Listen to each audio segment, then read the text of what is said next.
Hello and welcome to Starting Points, where one thing leads to another. Still on this same theme about space, the sun, by Seymour Simon. In this series of books that he wrote for,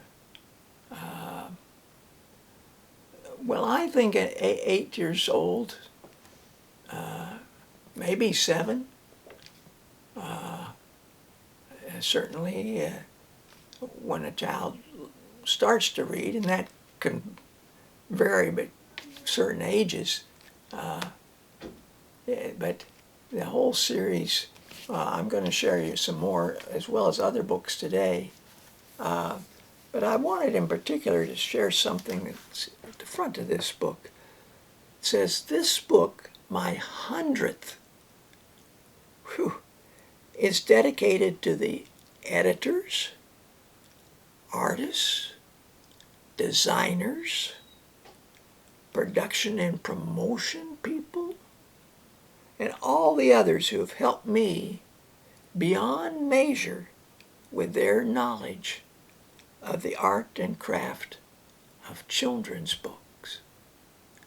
Well, I'm thinking, I think all of us probably can remember people who took an interest in us and helped us or encouraged us or maybe made a difference in our life. Let's hope that we all have someone. But the production of a book involves lots of skilled people in different areas. Our solar system is, I think, just a lovely introduction to all the planets that make up our solar system. And inside, it looks like this. The print is still fairly large. Amazing photographs that they have in here as well. So a lot of people went to up in making that book. Here's a book that's much smaller, and in that regard, I really appreciate that. It's a kind of book that if you're taking the bus to work and you're sitting there, you pull this out of your coat pocket or your backpack, and boys, oh boys, it's a great index at the back, and just covers a lot of topics, and with charts and information and satellites of Neptune. There's some math factors and things that people don't know, what the density's like, or on these moons. But anyway, it's colorful, it's engaging, and so I want to call attention to the author's name, Mark Chartrand, Chartrand, and it's in the Golden Natures guides. I've shown you some when looking at birds or fish, or we'll be looking at, I'll show you the insect ones when we're looking at insects. Pond life we looked at. So, great little books. So, solar system, the sun, solar power. Mercury, closest to the sun. I marked something in the book I thought I'd share with you. Unlike Earth and Venus, Mercury is almost an airless planet. On Earth and Venus, the atmosphere acts as a blanket. No, so surface temperatures do not change greatly from day to night. Because Mercury is very near the sun, the temperature rises to over 750 degrees Fahrenheit during the day, hot enough to melt lead. Yet during the long nights, roughly 3 Earth months long, and nights are 3 Earth months long, with no atmosphere to trap the heat, the temperature on Mercury drops to minus 300 degrees Fahrenheit, colder than the coldest temperature any place on Earth's surface. Mercury's day-to-night temperature change is over 1,000 degrees Fahrenheit, is greater than the temperature change on any other planet. Venus. Again, I thought I'd just share a few paragraphs with you. Venus, planets travel around the sun in paths called orbits. Earth takes 365 days to orbit the sun, or 1 Earth year. Venus is closer to the sun and travels around it more quickly. Its year is just 225 Earth days. Our home planet takes 24 hours to rotate 1 time.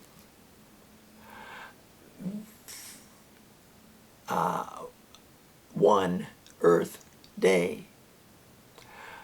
Venus spins more slowly, taking 243 Earth days to spin just once. This means that on Venus, a day is longer than a year, a day being 1 complete rotation, and that takes 243 days, whereas their year is 225 Earth days.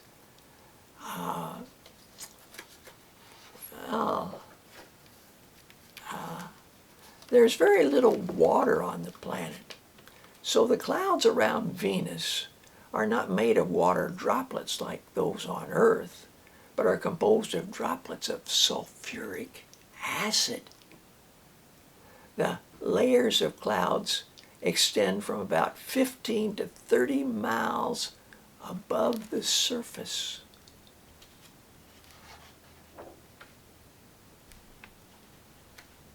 The surface of Venus is incredibly hot, as much as 900 degrees Fahrenheit, day and night.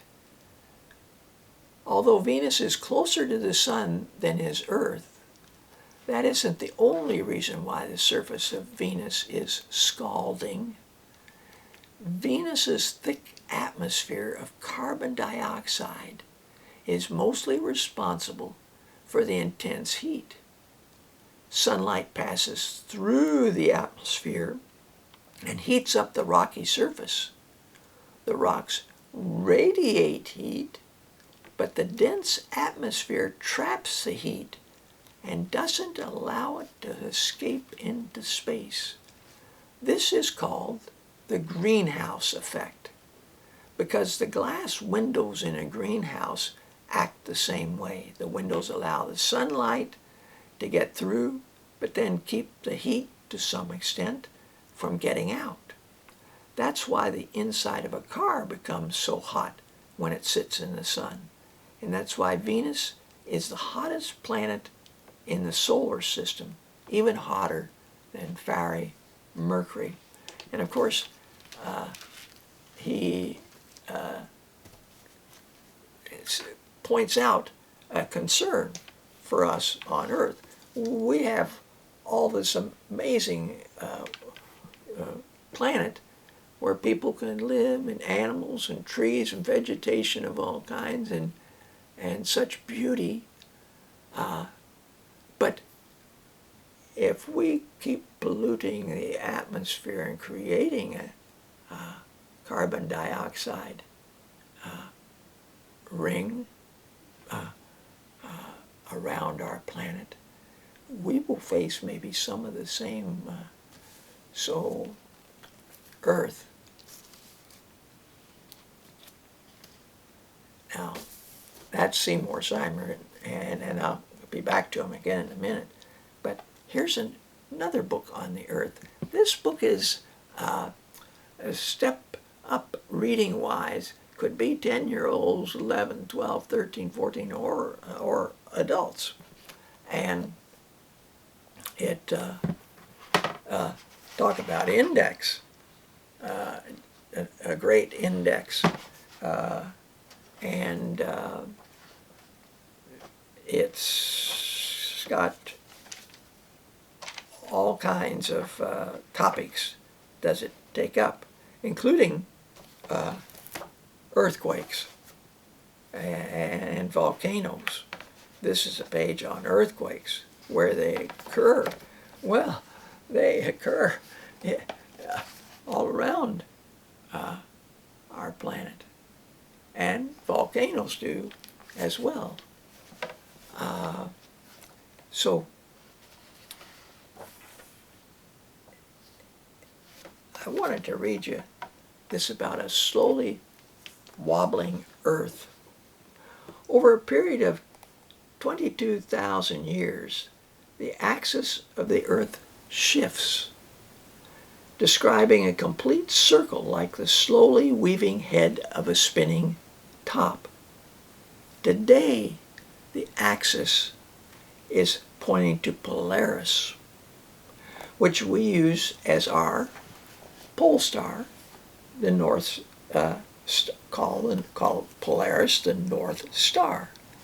And so here's our planet tilted on its axis, and that North Pole axis is pointing to Polaris.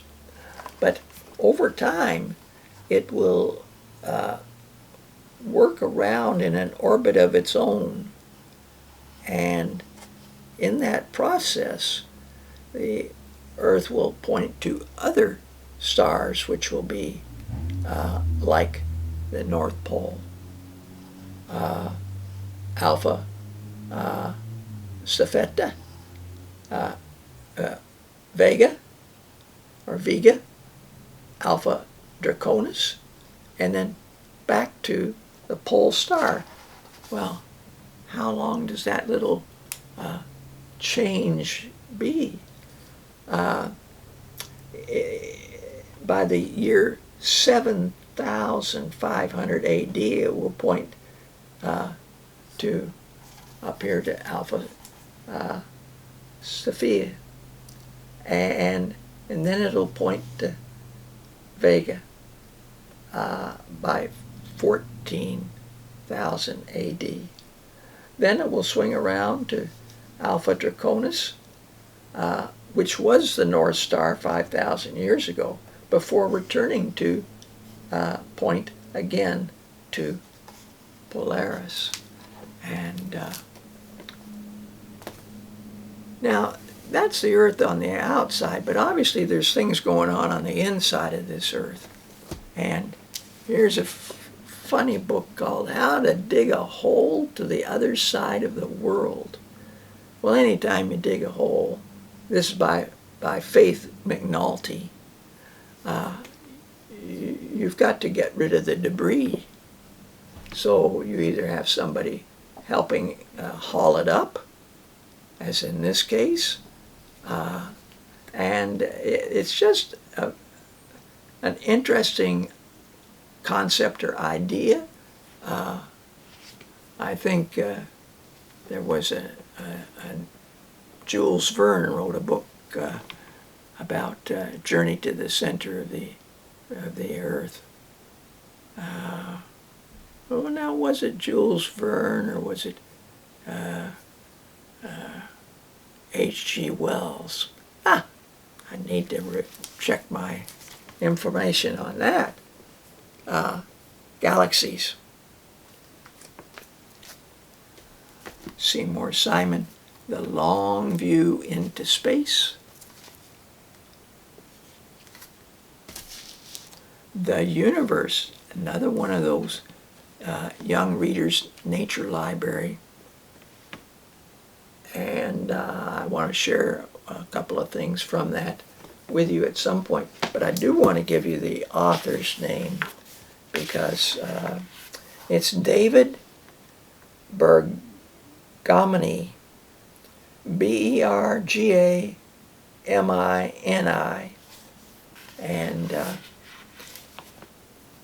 and lastly, a book by Sally Ride and Tam O'Shaughnessy, called Voyager, an Adventure to the Edge of the Solar System. And it's quite, I just thought the information that was given in the organization of it on the page, I just thought that this was an informative and lovely book that does cover all the planets and might in some ways suffice or take the place of one book on each of the planets. It's neat things based on experience. Sally Ride was one of the few women to be involved in adventures into outer space. And thanks for joining me. Until next time, bye for now.